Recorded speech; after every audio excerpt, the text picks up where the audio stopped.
Mumbai police की auto driver से पूछताछ। जी हां, सैफ अली खान को सही सलामत अस्पताल तक पहुंचाने वाले ऑटो ड्राइवर भजन सिंह राणा को बांद्रा पुलिस स्टेशन में पूछताछ के लिए बुलाया गया है। जी हां, उनसे पूछताछ की जा रही है और हमले के बाद अस्पताल लेकर गए थे भजन सिंह। और भजन सिंह राणा पिछले आधे घंटे से बांद्रा पुलिस स्टेशन में थे और उनसे वहां पूछताछ चल रही है, उनसे जानकारी जुटाई जा रही है, क्योंकि सही सलामत उनको अस्पताल इन्होंने ही यानी कि ऑटो ड्राइवर भजन सिंह ने पहुंचाया था।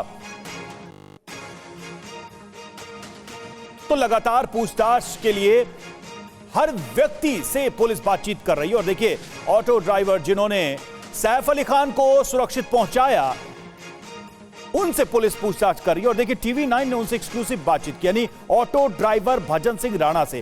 क्या कहा उन्होंने, आइए सुनते हैं।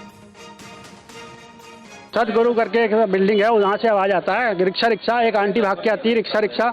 हाँ, तो मैं घुमा के बोला कि किसी को घाव लगा है, तो मैं बैठ के बोला गेट पे गाड़ी लगाओ। तो मैं ऐसा घूम के गाड़ी लगाता हूँ, जैसे 2-4 लोग गेट से निकलते हैं, मुझे पता नहीं है सैफ अली खान है।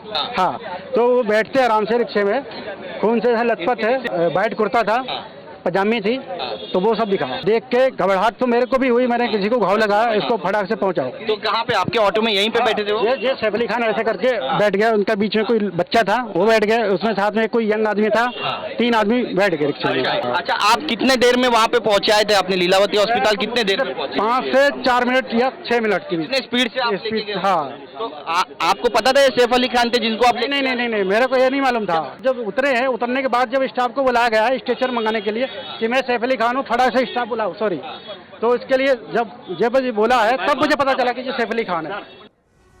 तो देखिए, TV9 भारतवर्ष भी लगातार कोशिश कर रहा है कि इस पूरे मामले की जितनी कड़ियां हैं उन तक पहुंचा जाए और सच को समझने की कोशिश की जाए। अभिजीत हमारे साथ जुड़ा। अभिजीत, हमने ऑटो ड्राइवर का बयान सुना, TV9 से बातचीत करते उन्होंने क्या क्या कहा, लेकिन अभी भी सबके जहन में एक सवाल है कि ऑटो से क्यों जाना पड़ा सैफ अली खान को तब, जबकि उनके ऊपर जानलेवा हमला हुआ था। इसको लेकर स्थिति क्या स्पष्ट हो चुकी है, बातें क्लियर हो चुकी हैं कि यह सिचुएशन क्यों आई?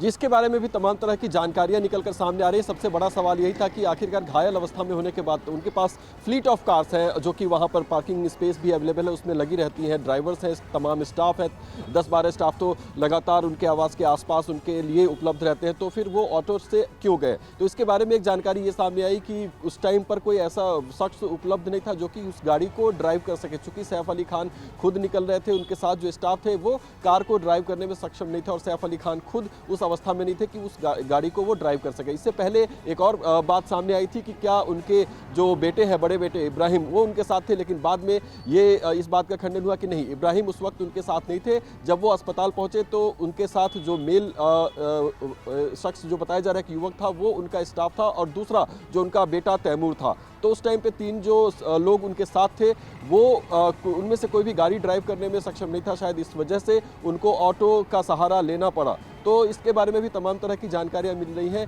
कि जिस वक्त वो घायल अवस्था में बाहर निकले थे तो गाड़ी से निकलना संभव नहीं था और पार्किंग से शायद गाड़ी बाहर निकालने तक में समय ज़्यादा लग जाता। तो सीधे अपार्टमेंट में नीचे आने के बाद वो सबसे पहले गेट की तरफ बढ़े और उनकी जो एक फीमेल स्टाफ थी वो ऑटो लेने के लिए रोड पर निकले। तो ये शायद जब लिफ्ट से नीचे आ रहे थे तभी ये तय हो गया था कि जल्दी से जल्दी अस्पताल पहुँचना है और जल्दी अस्पताल पहुँचने के लिए लिफ्ट से सीधे गेट की तरफ। और तभी तक ये निर्णय हो चुका था कि ऑटो या फिर जो भी टैक्सी या कोई सवारी मिले उससे सबसे पहले अस्पताल पहुंचा जाए। तो ये सब तमाम चीज़ें जो है इसके बारे में सामने आ रही है, जो सोर्सेज से हमें जानकारी मिल पा रही है कि शायद जो इलेक्ट्रिक कार थी जिसको चलाने के लिए वहां पर कोई भी जो स्टाफ में मेंबर्स थे जो अवेलेबल थे वो उनको चलाने में सक्षम नहीं थे और इस वजह से उन्हें ऑटो का सहारा लेना पड़ा अस्पताल जाने के लिए। जी, स्टूडियो में हमारे साथ भूपेश शर्मा जो कि फॉरेंसिक एक्सपर्ट हैं वो मौजूद है। भूपेश जी, अब शुरुआत में लगा कि इस केस को सुलझाने और इस हमलावर तक पहुंचने में उतनी दिक्कत नहीं होगी क्योंकि इतना ओपनली इसने ये अटेम्प्ट किया और सीसीटीवी कैमरे में उसकी तस्वीर आई, लेकिन अब ये थोड़ा सा मामला उलझता दिख रहा है क्योंकि 56 घंटे से ज्यादा का वक्त हो चुका है। अगर हम टेक्निकल लेवल पे या फॉरेंसिक लेवल पे बात करें, वो कौन सी कड़ियां हैं जहां पे अभी भी चीजों को कंफर्म होना या चीजों को खंगालना जरूरी लग रहा है आपको, जिसकी वजह से सारी स्टोरी को जोड़कर उस हमलावर को पिन पॉइंट किया जा सके?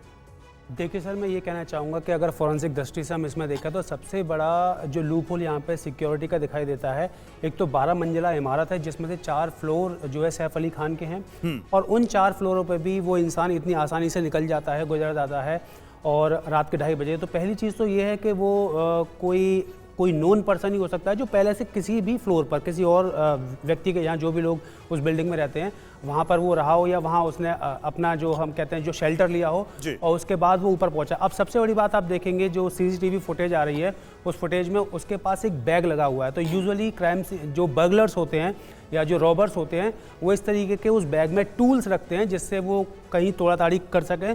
तो उन टूल मार्क की भी जांच कहीं ना कहीं होनी चाहिए। और मुझे जो पूरा जो ये मुद्दा लगता है ये बर्गलरी से ज़्यादा कुछ और मोटिव इसके पीछे हो सकता है, क्योंकि उसके पास एक हथियार था, उसने 6 से 7 बार जो सैफ अली खान पर वार किया।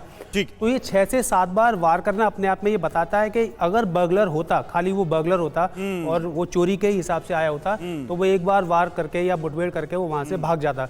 पर उसने पूरा ये निश्चित करना चाहा कि सैफ अली खान को पूरा जान माल का वहाँ पे खतरा हो। ये जानलेवा हमला हुआ भी है और बहुत बुरी तरीके से घायल हुए हैं और जो रिपोर्ट्स आई हैं उनकी मेडिकल रिपोर्ट्स उसमें ऐसा लग रहा है कि बाल बाल बचे। ज्यादा प्रकाश इस पर डालेंगे अनुराग सक्सेना जी। डॉक्टर अनुराग, ये जो इंजरी हुई है, जो अटैक हुआ है, वाकई में हम ये माने कि जीवन को खतरा था, सैफ अली खान को बाल बाल बचे हैं? क्योंकि जो हमला हुआ है वो उनकी जान लेने के मकसद से हुआ है, आप ऐसा कह सकते हैं क्या? अभी तक की जो मेडिकल रिपोर्ट आई उनकी उसके आधार पर देखिए, जो पूरा सीन हुआ है उसमें मेडिकल के हिसाब से अगर देखें तो 3 मुख्य भागों में इसको बांटा जा सकता है। एक तो इंजरी, जब असॉल्ट हुआ उस समय पे जो इंजरी हुई है उनको बताया गया एक नेक पे इंजरी हुई है, जो सबसे सीरियस इंजरी हुई है वो स्पाइन के लेवल पे हुई है, बाकी अदर वुंड्स भी हैं। तो नेक की इंजरी अगर डीप होती तो ऑब्वियसली लाइफ थ्रेटनिंग हो सकती थी। बहुत वाइटल स्ट्रक्चर्स होते हैं यहाँ पे, आर्टरीज होती हैं, आपकी स्पाइनल कॉर्ड भी होती है। जो दूसरी इंजरी हुई है उनको वो हुई है स्पाइन पे, जो सबसे सीरियस इंजरी है, वो काफ़ी डीप भी है। ऐसा पाया गया है कि अराउंड 2.5 इंच का जो चाकू का हिस्सा है वो अंदर रह गया ड्यूरिंग इंजरी, और वो अगर थोड़ा भी और अंदर जाता तो स्पाइनल कॉर्ड को डैमेज करता। बताया गया कि 2 mm अगर वो और आगे गया होता तो स्पाइनल कॉर्ड को डैमेज। जी बिल्कुल। So it has just reach the spinal cord और वहाँ जाके वो रुक गया, लेकिन उसने स्पाइनल कॉर्ड की जो मेम्ब्रेन होती है, जो जिसको हम ड्यूरा मैटर कहते हैं मेडिकल टर्म में, उसको इंजर कर दिया। उसके कारण से जो स्पाइनल फ्लूइड होता है जिसमें स्पाइनल कॉर्ड रहती है, उसका लीकेज चालू हुआ जब डॉक्टर्स ने उसको निकालना की कोशिश करी होगी। उसको रिपेयर कर दिया गया। लेकिन आप ये सोचिए कि अगर ये 2 मिलीमीटर और या थोड़ा सा और अंदर होता और स्पाइनल कॉर्ड डैमेज हो जाती तो तुरंत ही पेशेंट को या इंजरी विक्टिम को तुरंत पैरालिसिस हो सकता है।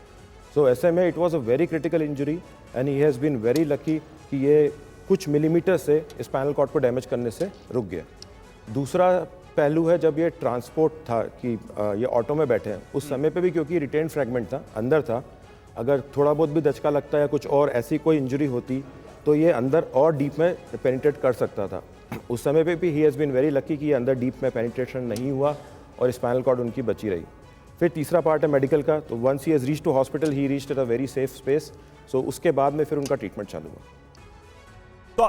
तो आप ये मानते हैं कि इस पूरे मैटर में ये जो हमला हुआ है, सैफ अली खान के जान को खतरा इसमें था और वो बहुत ही अपने आप में सीरियस कंडीशन में वो पहुंचे भी थे।